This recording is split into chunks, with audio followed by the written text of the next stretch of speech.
Good afternoon, everyone.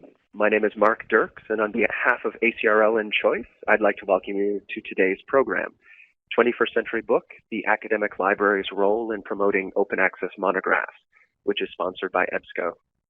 Today's discussion is one in a series of sponsored webinars from ACRL and Choice that addresses new ideas, developments, and products of interest to the academic library community. Free to users, these structured 60-minute live presentations provide the opportunity for interactive discussions of important new issues and developments in academic librarianship by librarians, vendors, authors, and other interested stakeholders. Before we get started, I'd like to point out a few features of the webinar software. In the main area of the screen, you can follow along with the presentation materials. Along the left-hand side, you will see a chat panel that you may use to submit questions or comments. We will spend some time responding to your questions at the end of the program and a bit throughout, so please feel free to submit your questions throughout the program.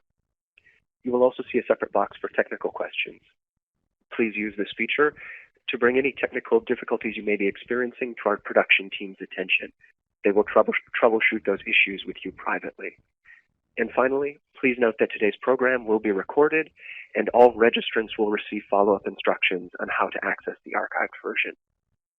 Our speakers today are Charles Watkinson, Dr. Rupert Gotti, and Michael Zeoli. Charles Watkinson is Associate University Librarian for Publishing at the University of Michigan Press and Director of the University of Michigan Press. He has extensive experience in scholarly publishing and in library publishing collaborations with both university presses and scholarly societies. He recently served as Director of the Purdue University Press and Head of Scholarly Publishing Services in Purdue University Libraries. His previous positions include Director of Publications at the American School of Classical Studies in Athens and General Manager of the David Brown Book Company. As the umbrella entity for publishing activities at the University of Michigan, Michigan Publishing is exploring a range of business models for open access books, among them Lever Press, Knowledge Unlatched, and Digital Culture Books. Common themes are a desire to avoid models that disenfranchise authors who are unable to pay and to employ open access funding models strategically to advance authors' ambitions around extended impact. Our next speaker will be Dr. Rupert Gotti, who is an academic and Director of Studies in Economics at Trinity College in Cambridge. He is also a co-founder of the award-winning open access publisher, Open Book Publishers, publishing rigorously peer-reviewed open access monographs across the full range of academic disciplines and leading the way in innovative and multimedia digital publications. OBP has now published over 75 titles, including works by early career scholars as well as world-renowned authors such as Noam Chomsky, Amartya Sen, and former UK Prime Minister Gordon Brown. Operating as a regulated nonprofit company and publishing around 24 new titles annually, OBP does not require any publication payment by authors or their institutions, relying instead on the sales of printed works, voluntary publishing grants, and the membership fees from over 80 supporting academic libraries to sustain their operations. And our final presenter today is Michael Zeoli, who has worked at YBP since 1997, with a brief pause as Director of E-Content Development at eBrary. He publishes regularly in journals and organizes professional forums in which publishers and librarians are able to discuss perspectives. He's often included in conference panels, including the Charleston Conference, the Association of American University Presses, the Independent Publishers Guild, and the Frankfurt Book Fair. Before joining YBP, Michael worked in the Acquisitions Department in Regenstein Library at the University of Chicago. At this point, we're ready to get started, so I'll turn the floor over to you, Charles. Thank you very much, Mark, and it's a pleasure to be here. So I'm talking today as a publisher, so as Director of University of Michigan Press, and also as a librarian. And I'd like to start by just asking the question, why do monographs matter? And the reason for doing this is, I think there's a narrative out there, which is that monographs are the books that people don't read, and they're produced primarily so authors can get promotion and tenure. And I think that's an important narrative to dismiss at the start of this presentation, because scholars tell us that monographs really matter to them both as authors and as readers. And I have a couple of references on this slide that suggest that dual value. The first reference is from a report by Michael Elliott from Emory University, and it's recently published in the Journal of Electronic Publishing. And the emphasis there is clear. Not simply because of the monograph's role in tenure and promotion decisions is it valuable. The second report is from the Higher Education Funding Council of England, from the noted historian Jeff Crossick. And here he emphasizes that thinking through and writing a monograph can help the author, and for readers, the monograph offers specific value in the area of interdisciplinarity. So I just want to get that out there at the start, the idea that monographs matter. So the question starting from that premise is now turning to open access monographs. And the rest of this presentation really looks at the question of why do open access monographs deserve library support? And if we believe that, how can we help support them? So I'd like to make three arguments for open access monographs in descending order of importance. The first reason why open access monographs deserve library support is because open access increases readership and engagement in the public square. And that phrasing, in the public square, refers to National Endowment for the Humanities as articulation of the value of the humanities for educated citizens, for people outside the specialist parts of universities. The fact that humanities plays a vital role in public life. Open access monographs have the potential to reach those citizens, people outside the subscription walls of our institutions. And I've included a couple of examples of books that we at University of Michigan Press have recently made open access, and quotes from the people behind the books. Hybrid Justice is a book about the extraordinary chambers in the courts of Cambodia. It's about justice and legislation in Southeast Asia.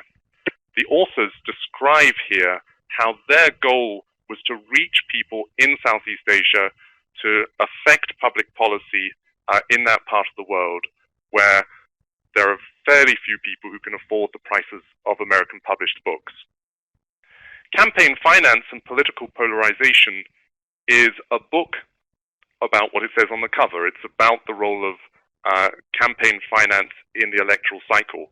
It was funded by the Hewlett Foundation, and here is a quote from them. The main reason we supported an open edition was to promote civic engagement by informing citizens about the work of Congress and candidates for its offices. So promoting public engagement, to me, is very much about inclusion, diversity, equity, and accessibility, things that we care very much about as librarians. The second reason why open access monographs are such a good thing is because open access catalyzes new forms of digital scholarship and learning. Here's another example from University of Michigan Press in our Digital Culture Book series. And this is an example which shows a certain type of digital scholarship that involves the work of commenting, of building community, of bringing other people into a conversation with a scholarly work. So this is Ethical Programs, is the book, and here you see the Hypothesis commenting tool turned on, and a group of people using multimedia as well as text to comment on the work of the scholar. So engaged in a conversation with the book, something that would be much harder to do, if not impossible, in a non-open access environment. The third reason for really supporting open access monographs, and the least important to me, is to do with the economics of the monograph.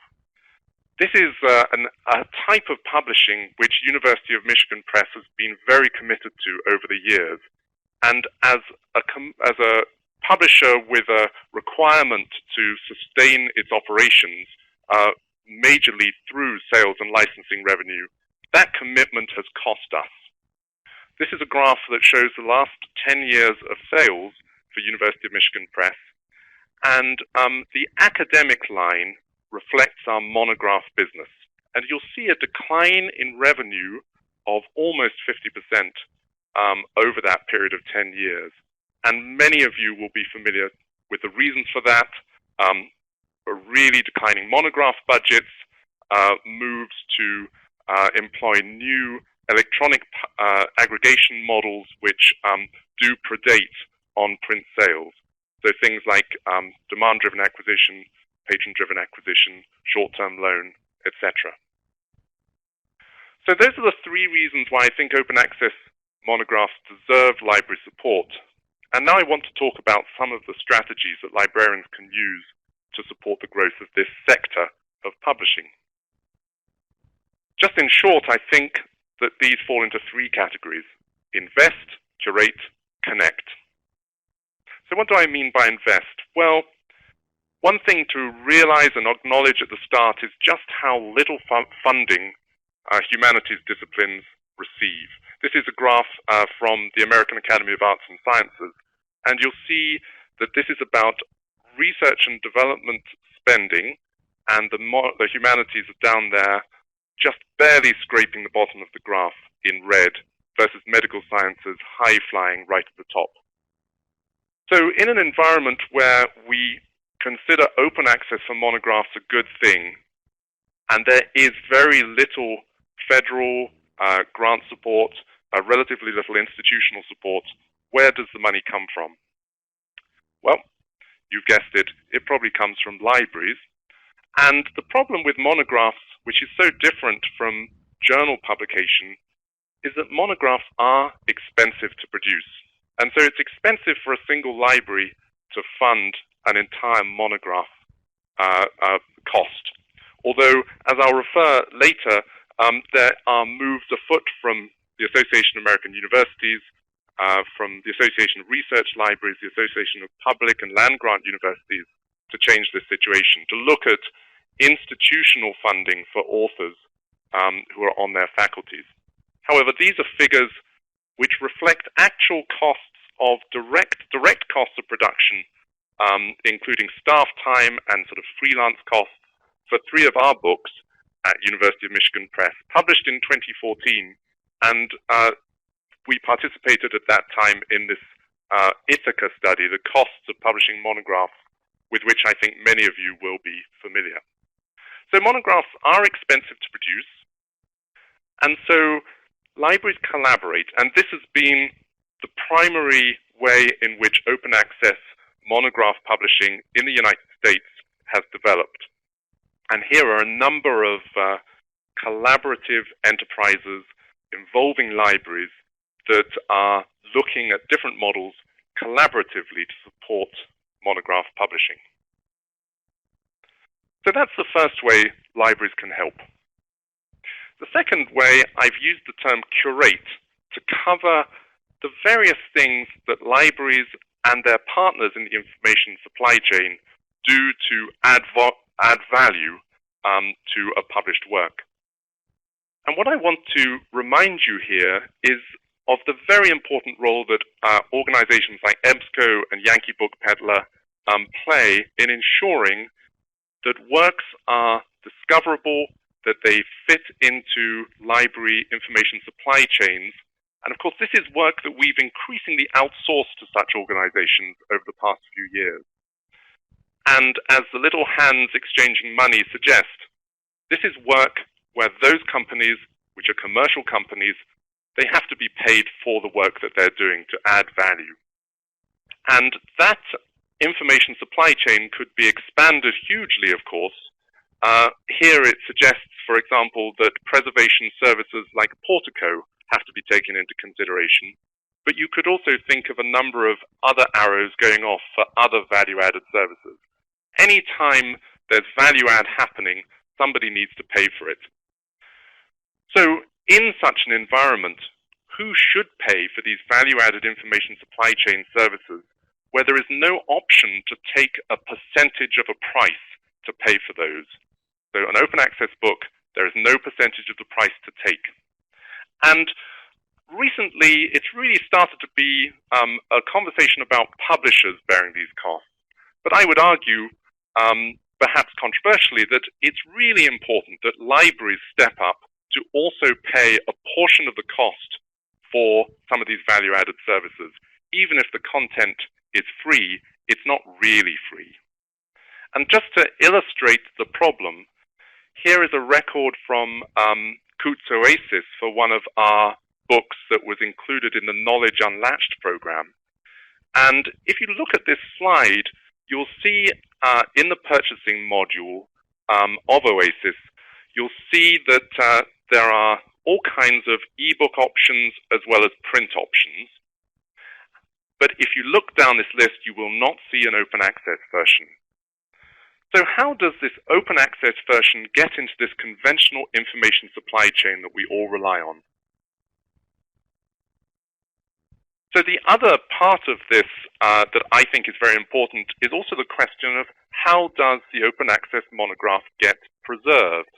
And here's an example of the Hattie Trust record, and Knowledge Unlatched works with Hattie Trust to preserve the open access books that it unlatches. But in the long term, Hattie Trust probably needs to work out a way of paying for this preservation service, and other partners in the preservation sphere, like Portico, also needs to find a business model. They need to find a business model for this. And it's only going to get more and more difficult for these materials to be preserved as digital scholarship products grow in number. So I just noticed a question coming through about the differences between the open monograph examples and the disparity in cost to produce. I'd just like to say that one of the things to really remember is that in the Ithaca study, this is the cost to the first digital copy, to the digital copy that would be used to print the book.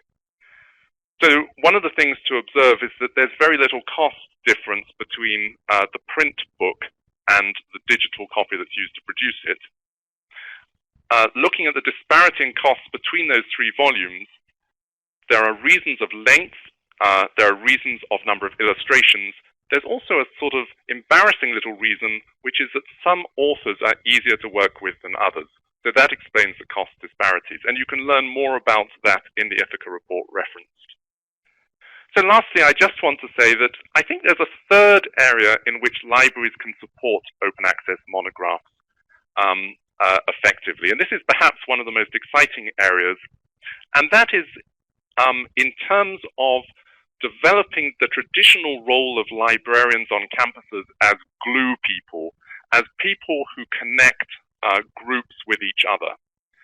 This is an area where the Lever Press initiative has been particularly thoughtful. And I can say that as a participant in that initiative. Lever Press is a publishing imprint that's been created by a group of over 50 liberal arts colleges. And it's in partnership with two established publishers, Amherst College Press taking an editorial lead, Michigan Publishing, of which University of Michigan Press is part, taking a kind of production distribution lead. And here is Lever Press created by this partnership. So those libraries, the deans of libraries and the librarians in those 50 plus liberal arts colleges, they're not just the funders of this initiative.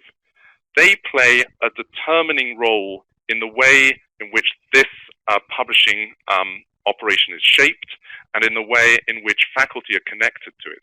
And here are some examples of how librarians are working in a very integral way to really power the publishing that Lever Press is doing.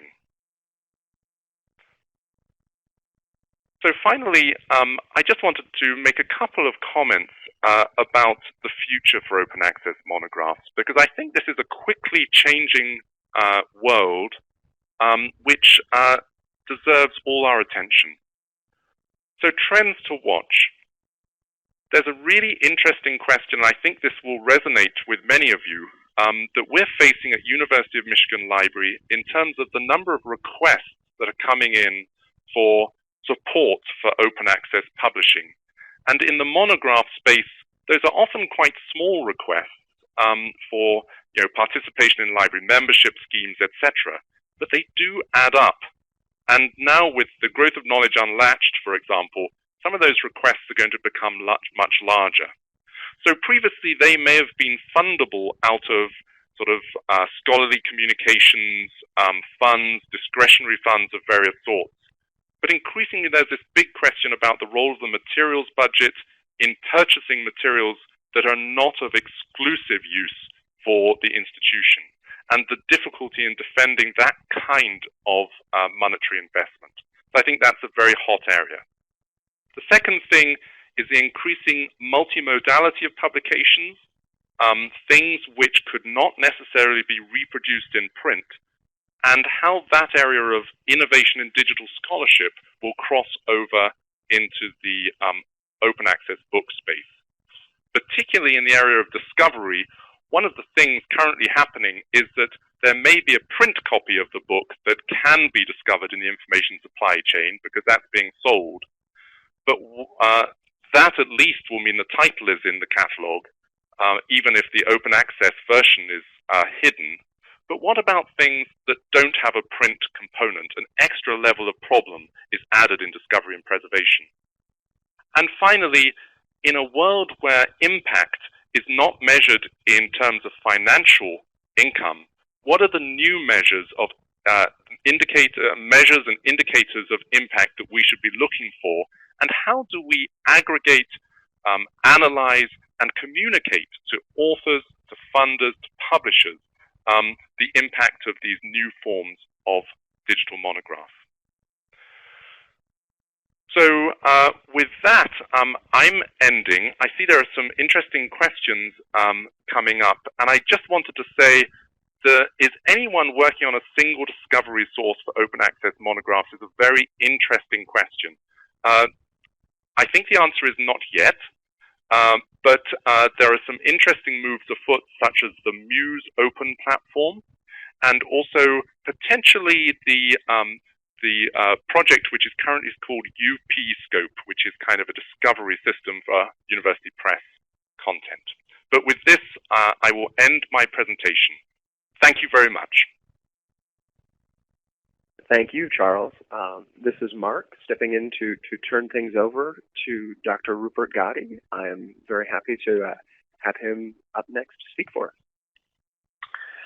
Thank you very much, and thank you all for attending the webinar. So following on from Charles, I think Charles has said an awful lot of the things that I agree with, a few things that I disagree with, so I'll pick up on some of those as we go along, or at least put my flavor on it. As I've got here, I've got two hats. One as an academic, and the other is being involved in a startup, purely open access framework. And so, some of the advantages of that is that we can look at digital publishing and publishing from we can start from a different base.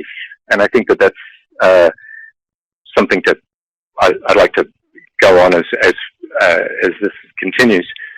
So I just skip over very, very, very briefly. The introduction was there, but Open Book Publishers, we publish academic works. There's a link there if anybody wants to go through and have a look at the site and play with the site as I'm talking. And we've got lots of books, and they're all freely accessible. They're all available there. So do feel free to just have a look at the site as I'm talking here. I think this was all given in the introduction, but we've got about 80 titles now.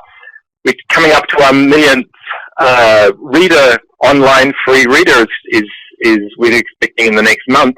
And I'd just like to point out that the breadth of readership that you get by having material available online just completely debunks the idea that monographs are there only for a very small academic community.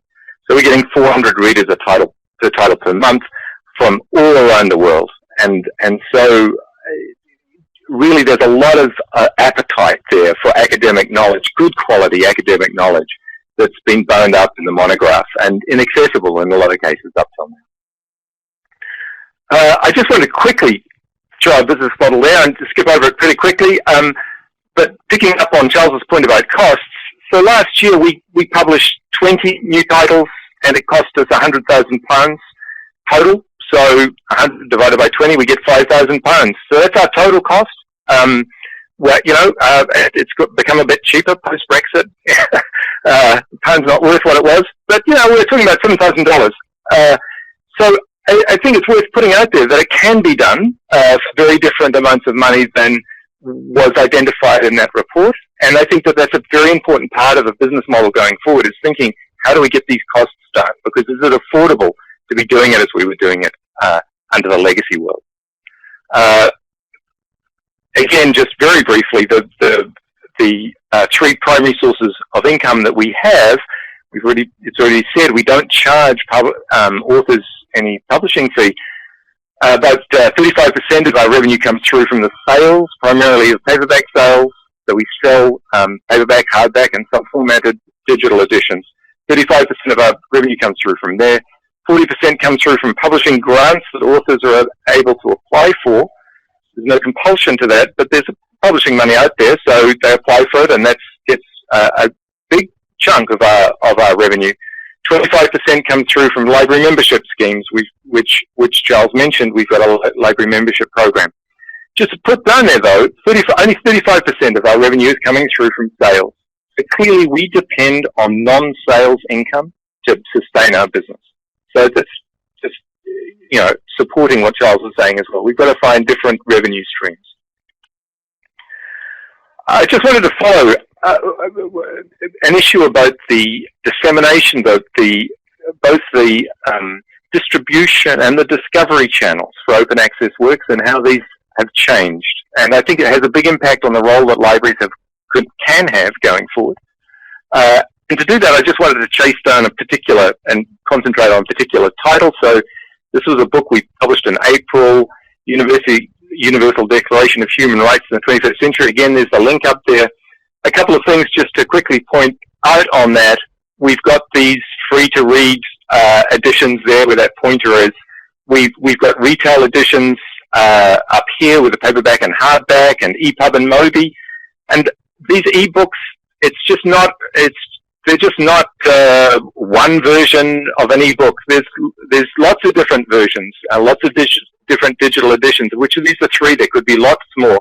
And I think it's something to keep in mind as well, that there's lots of different types of digital editions out there, and they could be costed differently, and the distribution systems could be different. And that's something to keep in mind as well. The fourth thing to point out is that there's additional resources that come with a lot of books now. So that this web page, this home page, is quite important for the whole, for the provision of academic content, not just to the book itself, but also access to additional resources that might be associated with the book. And then finally, just to point out, we've got this OBP customized component here. With open access works, you can mix and match across books and across content. And this is a facility that allows people to create their own content. If they don't like how we do it, they can make their own. And that's something, again, that's a novel and something to think about going forward, of what an open access book can do and be. As far as the supply chain, just quickly going through, here's a very traditional retail supply chain. We've got three primary supply chains for our books. One is a retail, the second is a library, and the third is the open access works. So this is, as we all know, we get printed works that we pump out through Amazon and lots of bookstores, a whole number of bookstores, some of which will be accessed through Nielsen and other places, and ebooks that go through the typical ebook places, of which these are four big ones, but there's lots and lots of ebook places. These are coming from us directly to the researcher or the reader, and the payment stream is in exactly the opposite direction. I've got a little picture of a library down at the bottom there. The library's got nothing to do with that.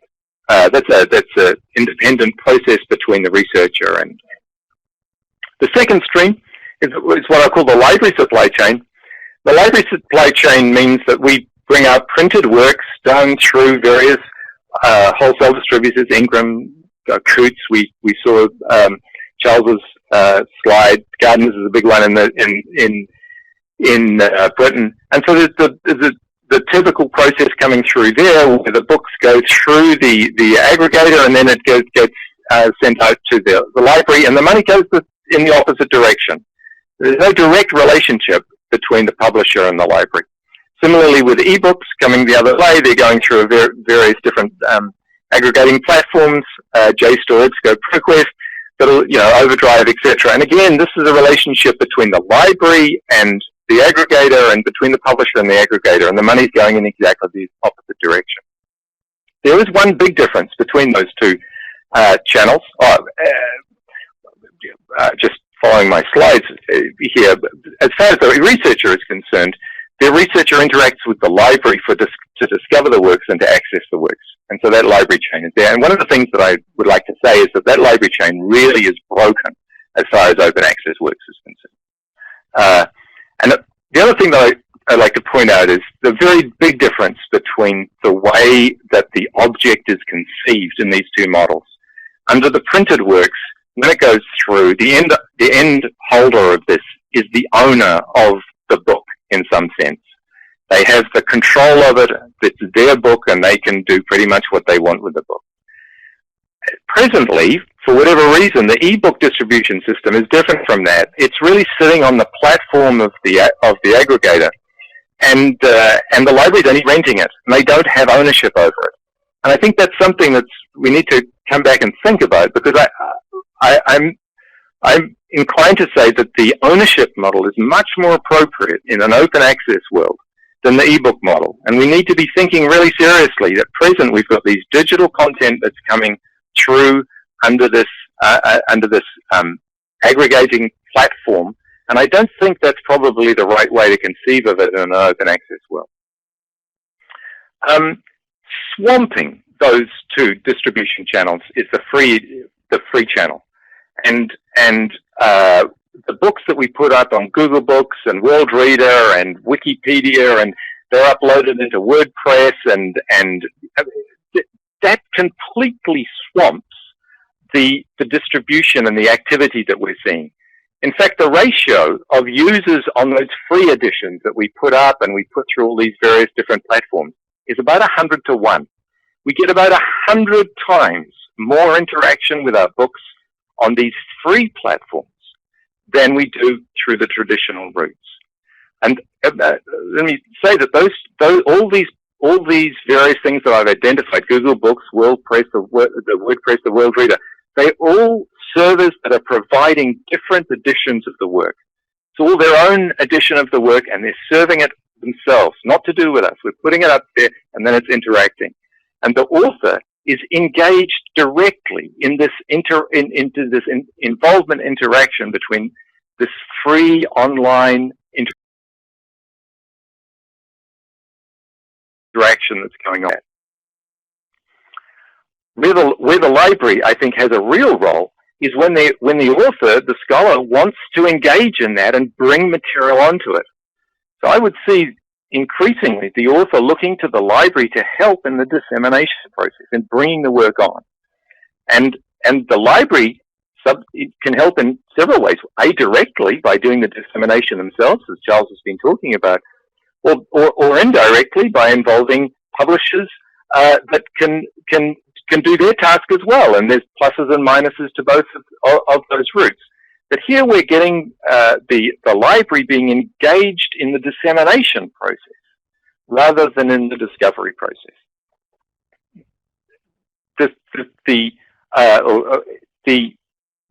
Very quickly as well,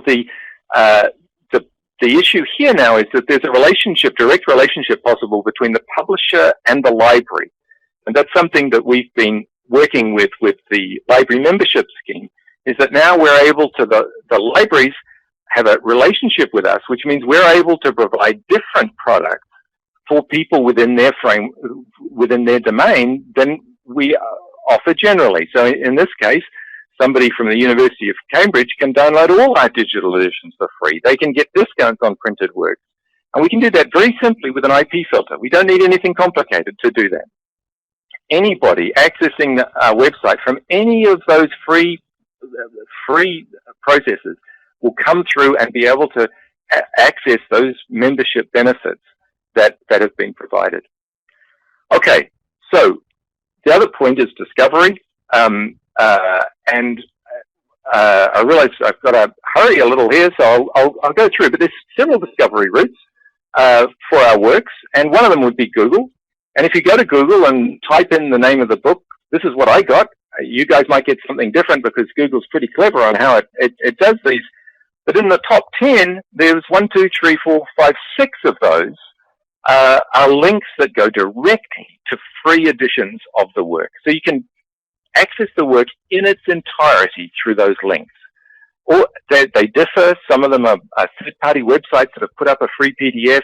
One of them's a trust that contributed to the funding of the whole commission. We've got Huffington Post, that's a book review. We've got Google Books. In all cases, they can be easily accessed by anybody just by clicking on those links. We've got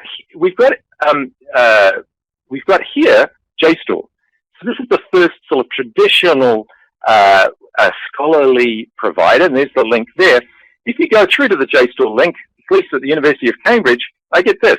Your institution does not have access to this book. So here's the only scholarly dissemination process that came up there, and it doesn't give me access to the book. It doesn't even indicate that it's an open access work anymore.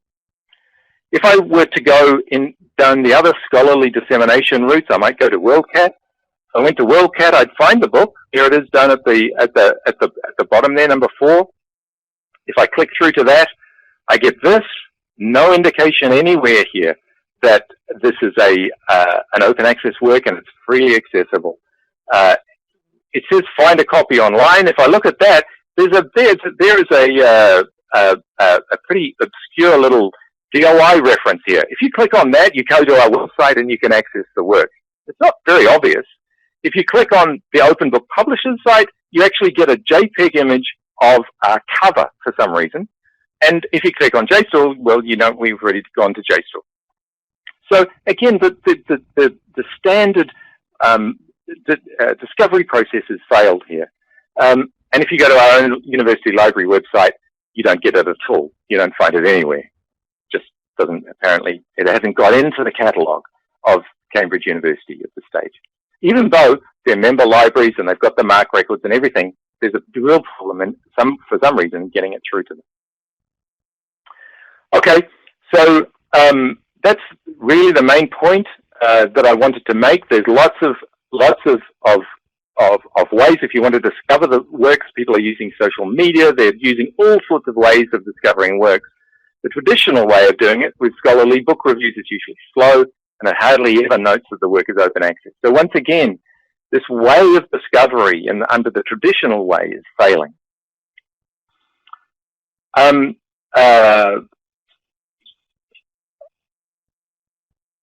I'll conclude there.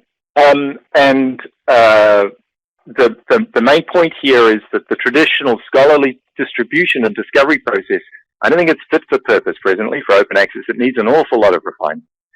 Libraries can have a really, really important role in facilitating discovery and dissemination of open access work. But I don't think that access is any longer an issue. I think access is pretty easily solved, and that's pretty well cracked. But discovery and dissemination, that's where I think libraries have got a role to play. And I really think they need to take a proactive leadership role in doing that. So they need to decide what they need to do and take an active role rather than relying on third parties to do it for them. So thank you very much. I'll do a quick plug for our library membership program, only $500, and lots of information that's available on our website and things if anybody's interested.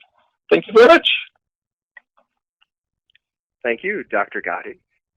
And I'll quickly turn it over to our next speaker, Michael Zeoli, who it's my pleasure to hand it over to. Well, thank you very much. Gee, I feel like I have a funny accent. I'm not sure I fit in this.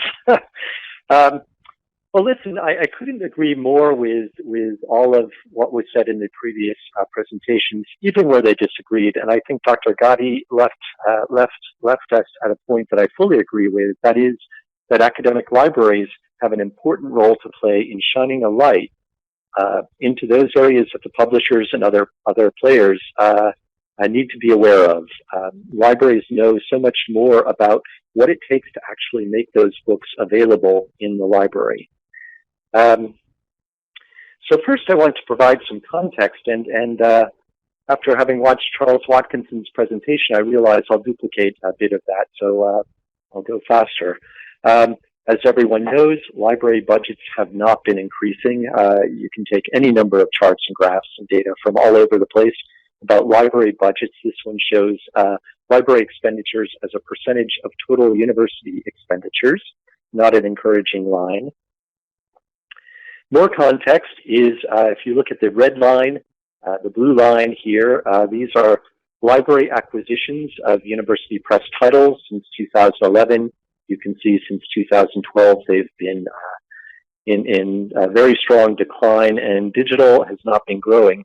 The interesting thing, however, is the gray line, which is DDA records, which are in fact books for university presses. And we can say that although sales have been declining, never before have there been so many university press books available in libraries. So it's also a positive note. Charles also referred to an article he had something to do with that appeared earlier this week in Inside Higher Ed called Pressing Changes, and noted that in fiscal year 2005, the press published 155 titles and sold almost 300,000 copies, generating $5 million plus in sales. 11 years later, titles published dropped by 46, so a third, and sales were cut almost in half, and revenue plummeted by 40%.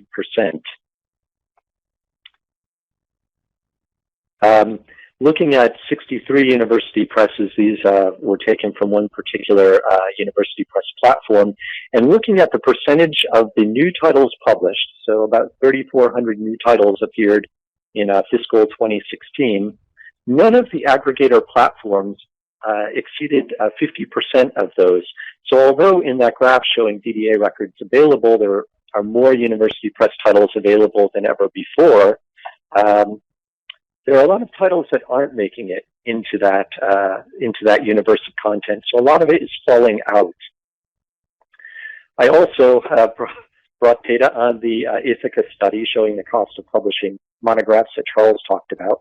The average price was between $30,000 and $50,000, and ranging from a low of $16,000 all the way up to $130,000 to produce a monograph. So it's quite an expensive business, and as Charles emphasized, it's not free. There are still costs. So we're squeezing the balloon. There may be efficiencies, but there are still costs. Open access content has been available for a long time in vendor systems, although I don't know that you'd call it open access, but the titles have been there. So for example, National Academies Press, to name just one, but Open Book Publishers is another. World Bank, Rand Corporation, I'm sure you all know Athabasca University Press. They're all out there online, free. You can download a PDF, read online. Dr. Gatti showed you some of the options for open book publishers. And here it is in Gobi. You can see that it's been profiled, which is our approval plan system, where we add metadata, content levels, readership levels, prices for the books. So the print carries a price as it does for virtually all of these. And also on the right side, you'll see there's library history, consortial history, peer history, alternate editions, table of contents if there are reviews. So this is how that open access title, that is for the retail user, is integrated currently into systems for discovery and dissemination through to academic libraries.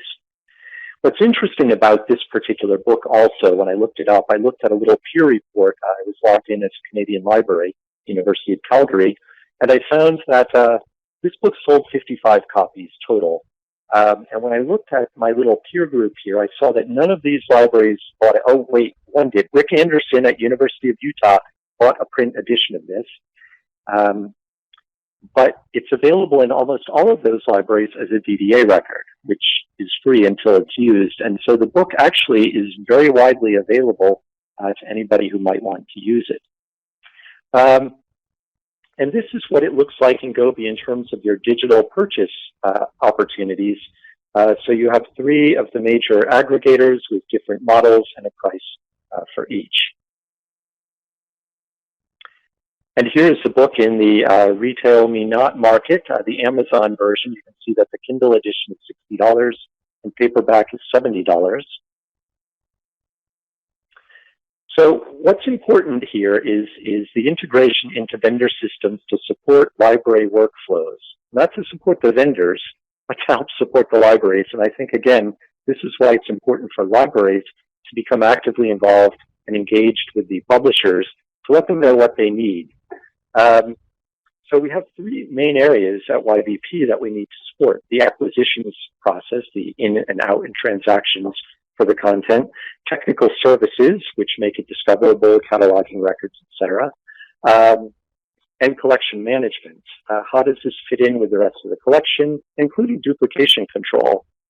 And how do these titles integrate? This is a huge problem with the roughly 70,000 new English language scholarly books that a library will consider through an approval plan every year.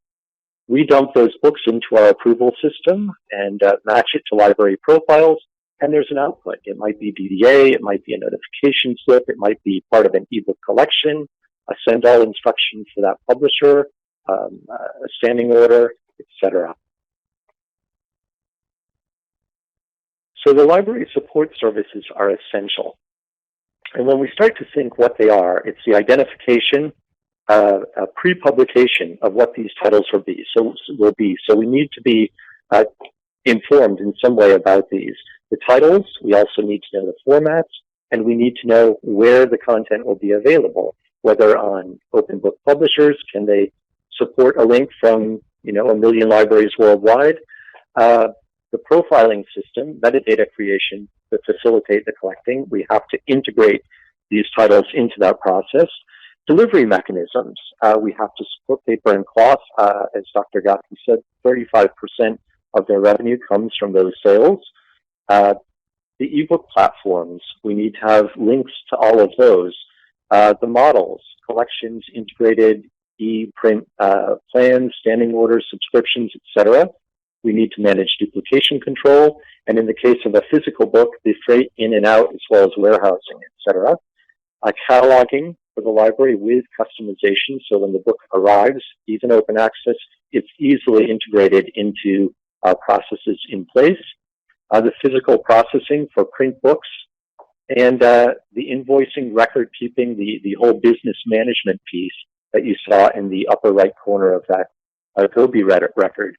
There's a lot of cost there. Without even getting to profit, just to support this part of the business, I thought one of the parts of the Ithaca study that was lacking was the marketing and distribution part, which is important for making these things available easily in academic libraries. So the challenge for open access, inclusion in discovery and distribution workflows. Open access should be free to the library. That includes discovery, acquisition and delivery, MARC records, no hidden fees. There should be a print option available and global distribution. And so academic libraries have an essential role to play in forming open access initiatives of workflow support requirements. Why are those important to you? And we have just 10 minutes left, and I know discussion is important here, so I'll end with that. Thank you. Thank you, Michael. And this is Mark from ACRL and Choice. If you have questions for our panelists, I would encourage you to enter them into the chat box, and as they roll in, we would be happy to put them to them. And I think we have a few here in the queue. One of the questions that came through a little earlier was from Robert in Charleston, West Virginia. And he says, do you feel a university press has an obligation to their faculty and or regional material? I believe that was for Charles, but I would let anyone on the panel who has a response to that to feel free to respond. Yes, so this is Charles. I do think so. Most university presses, as Robert knows, have a sort of a regional list.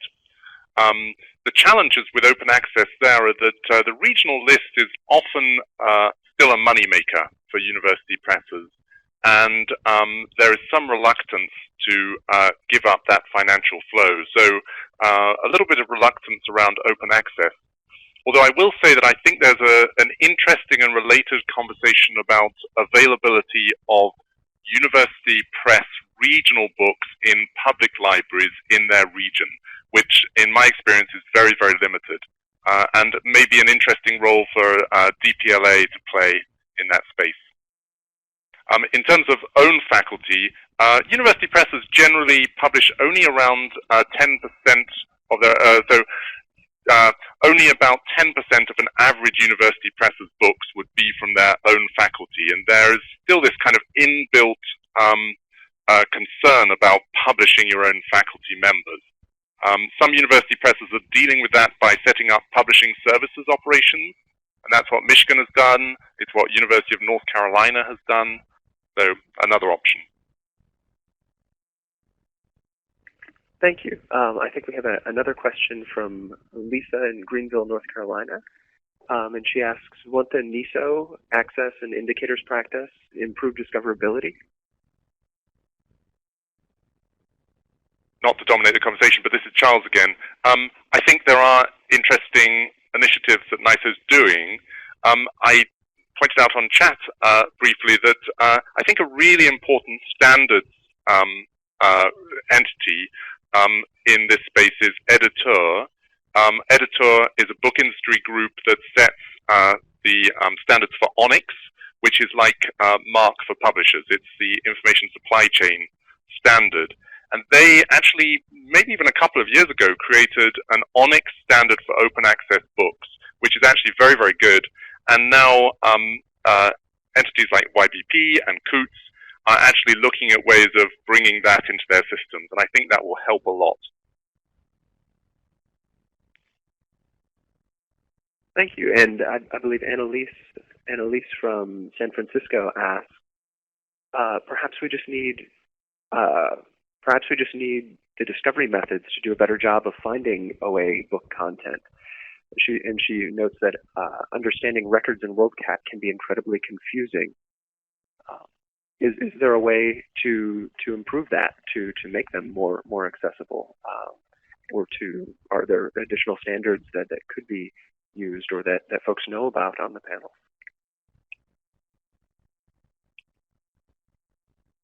Gosh, I don't want to be the only one speaking, but let me start that off. I mean, I think absolutely records in WorldCat are incredibly confusing, and I really think OCLC is a very important player in this space.